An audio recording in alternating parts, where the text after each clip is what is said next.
yang akan membawa lagu Bontugo Tadau Keamatan yang dipopularkan oleh Benedict Locuti.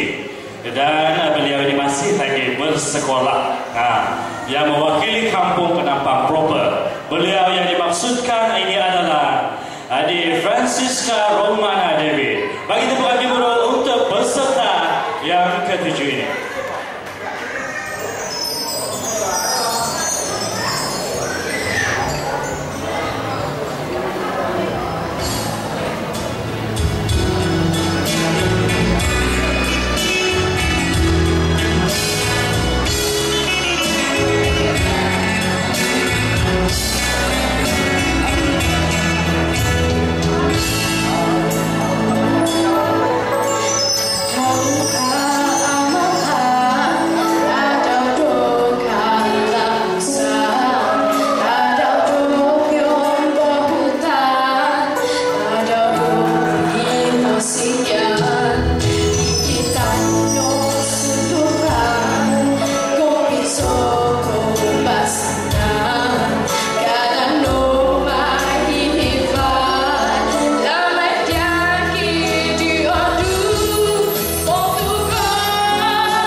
Peserta yang ketujuh dengan semangat berkobar-kobar menyanyikan lagu Bontugo Tadau Keamatan